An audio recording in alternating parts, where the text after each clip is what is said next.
नमस्ते मेरे प्यारे देशवासियों। कोरोना वैश्विक महामारी के खिलाफ भारत की लड़ाई बहुत मजबूती के साथ आगे बढ़ रही है। आप सभी देशवासियों की तपस्या, आपके त्याग की वजह से भारत अब तक कोरोना से होने वाले नुकसान को काफी हद तक टालने में सफल रहा है। आप लोगों ने कष्ट सहकर भी अपने देश को बचाया है, हमारे इस भारतवर्ष को बचाया है। मैं जानता हूं आपको कितनी दिक्कतें आई हैं। किसी को खाने की परेशानी, किसी को आने जाने की परेशानी, कोई घर परिवार से दूर है, लेकिन आप देश की खातिर एक अनुशासित सिपाही की तरह अपने कर्तव्य निभा रहे हैं। मैं आप सबको आदरपूर्वक नमन करता हूं। हमारे संविधान में जिस we the people of India, we the people of India की शक्ति की बात कही गई है, यही तो है वो। बाबा साहब डॉक्टर भीमराव अंबेडकर जी की जन्म जयंती पर हम भारत के लोगों की तरफ से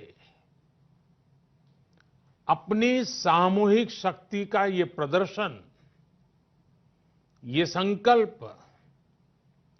बाबा साहब को सच्ची श्रद्धांजलि है। बाबा साहब का जीवन हमें हर चुनौती को अपनी संकल्प शक्ति और परिश्रम के बलबूते पर पार करने की निरंतर प्रेरणा देता है। मैं सभी देशवासियों की तरफ से बाबा साहब को नमन करता हूं। साथियों, ये देश के अलग अलग हिस्सों में अलग अलग त्योहारों का भी समय है, और वैसे भी भारत तो उत्सवों से भरा रहता है, उत्सवों से हरा रहता है, उत्सवों के बीच खिलखिलाता रहता है।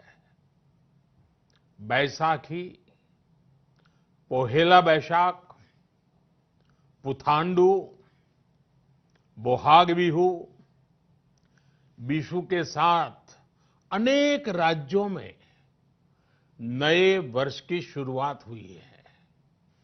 लॉकडाउन के इन बंधनों के बीच मैं देश के लोग जिस तरह नियमों का पालन कर रहे हैं, जितने संयम से अपने घरों में रहकर त्योहार बड़ी सादगीपूर्ण तरीके से मना रहे हैं, ये सारी बातें बहुत ही प्रेरक हैं, बहुत ही प्रशंसनीय है। मैं नए वर्ष पर आपके परिवारजन के उत्तम स्वास्थ्य की मंगल कामना करता हूं। साथियों, आज पूरे विश्व में कोरोना वैश्विक महामारी की जो स्थिति है, हम सब उसे भलीभांति परिचित हैं। अन्य देशों के मुकाबले भारत ने कैसे अपने यहां संक्रमण को रोकने के प्रयास किए, आप इसके सहभागी भी रहे हैं और साक्षी भी। जब हमारे यहां कोरोना का एक भी केस नहीं था, उससे पहले ही भारत ने कोरोना प्रभावित देशों से आने वाले यात्रियों की एयरपोर्ट पर स्क्रीनिंग शुरू कर दी थी। कोरोना के मरीज 100 तक पहुंचे, उससे पहले ही भारत ने विदेश से आए हर यात्री के लिए 14 दिन का आइसोलेशन अनिवार्य कर दिया था। अनेक जगहों पर मॉल हो, थिएटर हो, क्लब हो, जिम हो, बंद किए जा चुके थे। साथियों, जब हमारे यहां कोरोना के सिर्फ 550 केस थे, तभी भारत ने 21 दिन के संपूर्ण लॉकडाउन का एक बहुत बड़ा कदम उठा लिया था। भारत ने समस्या बढ़ने का इंतजार नहीं किया, बल्कि जैसे ही समस्या दिखी, उसे तेजी से फैसले लेकर उसी समय रोकने का भरसक प्रयास किया। साथियों, वैसे एक ऐसा संकट है जिसमें किसी भी देश के साथ तुलना करना उचित नहीं है, लेकिन फिर भी कुछ सच्चाइयों को हम नकार नहीं सकते हैं। ये भी एक सच्चाई है कि अगर दुनिया के बड़े-बड़े सामर्थ्यवान देशों में कोरोना से जुड़े आंकड़े देखें, तो उनकी तुलना में आज भारत बहुत संभली हुई स्थिति में है। महीना, 1.5 महीना पहले कई देश कोरोना संक्रमण के मामले में एक प्रकार से भारत के बराबर खड़े थे। आज उन देशों में भारत की तुलना में कोरोना के केसेस 25 से 30 गुना ज्यादा बढ़ गए हैं। उन देशों में हजारों लोगों की दुखद मृत्यु हो चुकी है। भारत ने होलिस्टिक अप्रोच न अपनाई होती, इंटीग्रेटेड अप्रोच न अपनाई होती, समय पर तेज फैसले न लिए होते, तो आज भारत की स्थिति क्या होती, इसकी कल्पना करते ही रुएं खड़े हो जाते हैं। लेकिन बीते दिनों के अनुभवों से ये साफ है कि हमने जो रास्ता चुना है, आज की स्थिति में वही हमारे लिए सही है। सोशल डिस्टेंसिंग और लॉकडाउन का बहुत बड़ा लाभ देश को मिला है। अगर सिर्फ आर्थिक दृष्टि से देखें तो ये महंगा जरूर लगता है, बहुत बड़ी कीमत चुकानी पड़ी है, लेकिन भारतवासियों की जिंदगी के आगे इसकी कोई तुलना नहीं हो सकती। सीमित संसाधनों के बीच भारत जिस मार्ग पर चला है, उस मार्ग की चर्चा आज दुनिया भर में होना बहुत स्वाभाविक है। देश की राज्य सरकारों ने भी स्थानीय स्वराज संस्थाओं की इकाइयों ने भी इसमें बहुत जिम्मेदारी के साथ काम किया है। चौबीसों घंटे हर किसी ने अपना जीमा संभालने के लिए प्रयास किया है और हालत को संभाला भी है। लेकिन साथियों, इन सब प्रयासों के बीच कोरोना जिस तरह फैल रहा है, उसने विश्व भर में हेल्थ एक्सपर्ट्स को और सरकारों को और ज्यादा सतर्क कर दिया है। भारत में भी कोरोना के खिलाफ लड़ाई अब आगे कैसे बढ़े, हम विजयी कैसे हो, हमारे यहां नुकसान कम से कम कैसे हो, लोगों की दिक्कतें कम कैसे करें, इन बातों को लेकर राज्यों के साथ निरंतर चर्चाएं की है। और इन सभी चर्चाओं में से एक बात उभर करके आती है, हर किसी का यही सुझाव आता है, नागरिकों की तरफ से भी यही सुझाव आता है कि लॉकडाउन को बढ़ाया जाए। कई राज्य तो पहले से ही लॉकडाउन को बढ़ाने का फैसला कर चुके हैं। साथियों, सारे सुझावों को ध्यान में रखते हुए ये तय किया गया है कि भारत में लॉकडाउन को अब 3 मई तक और बढ़ाना पड़ेगा। यानी 3 मई तक हम सभी को, हर देशवासी को लॉकडाउन में ही रहना होगा। इस दौरान हमें अनुशासन का उसी तरह पालन करना है जैसे हम करते आ रहे हैं।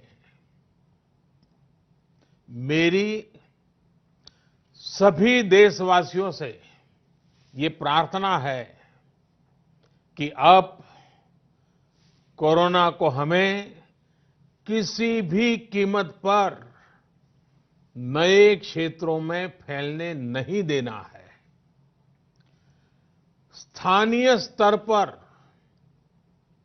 अब एक भी मरीज बढ़ता है तो ये हमारे लिए चिंता का विषय होना चाहिए। कहीं पर भी कोरोना से एक भी मरीज की दुखद मृत्यु होती है तो हमारी चिंता और बढ़नी चाहिए। और इसलिए हमें हॉटस्पॉट्स को इंगित करके पहले से भी ज्यादा, बहुत ज्यादा सतर्कता बरतनी ही होगी। जिन स्थानों के हॉटस्पॉट में बदलने की आशंका है, उस पर भी हमें कड़ी नजर रखनी होगी, कठोर कदम उठाने होंगे। नए हॉटस्पॉट्स का बनना हमारे परिश्रम और हमारी तपस्या को और चुनौती देगा, नए संकट पैदा करेगा। इसलिए अगले एक सप्ताह में कोरोना के खिलाफ लड़ाई में कठोरता और ज्यादा बढ़ाई जाएगी। 20 अप्रैल तक हर कस्बे, हर थाने, हर जिले, हर राज्य को बड़ी बारीकी से परखा जाएगा। वहां लॉकडाउन का कितना पालन हो रहा है, उस क्षेत्र ने कोरोना से खुद को कितना बचाया है, इसका मूल्यांकन लगातार किया जाएगा। जो क्षेत्र इस अग्नि परीक्षा में सफल होंगे, जो अपने यहां हॉटस्पॉट नहीं बढ़ने देंगे और जिनके हॉटस्पॉट में बदलने की आशंका भी कम होगी, वहां पर 20 अप्रैल से कुछ जरूरी गतिविधियों की अनुमति, छूटछाट दी जा सकती है। लेकिन याद रखिए, ये अनुमति सशर्त होगी। बाहर निकलने के नियम बहुत सख्त होंगे। लॉकडाउन के नियम अगर टूटते हैं और कोरोना का पैर हमारे इलाके में पड़ता है, तो सारी अनुमति तुरंत वापस ले ली जाएगी। और इसलिए न खुद कोई लापरवाही करनी है और न ही किसी और को लापरवाही करने देना है। मेरे देशवासियों, कल इस बारे में सरकार की तरफ से एक विस्तृत गाइडलाइन जारी की जाएगी। साथियों, 20 अप्रैल से चिन्हित क्षेत्रों में इस सीमित छूट का प्रावधान हमारे गरीब भाई बहनों की आजीविका को ध्यान में रखते हुए किया गया है। जो रोज कमाते हैं, रोज की कमाई से अपनी जरूरतें पूरी करते हैं, वही मेरा एक बृहद परिवार है। मेरी सर्वोच्च प्राथमिकताओं में एक, इनके जीवन में आई मुश्किल को कम करना है। प्रधानमंत्री गरीब कल्याण योजना के माध्यम से सरकार ने उनकी मदद करने का हर संभव प्रयास किया है। अब नई गाइडलाइंस बनाते समय भी उनके हितों का पूरा ध्यान रखा गया है। इस समय रबी फसल की कटाई का काम भी जारी है। केंद्र सरकार और राज्य सरकारें मिलकर प्रयास कर रही हैं कि किसानों को कम से कम दिक्कत हो। साथियों, देश में दवा से लेकर के राशन तक पर्याप्त भंडार है। सप्लाई चेन की बाधाएं लगातार दूर की जा रही है। हेल्थ इंफ्रास्ट्रक्चर के मोर्चे पर भी हम तेजी से आगे बढ़ रहे हैं। जहां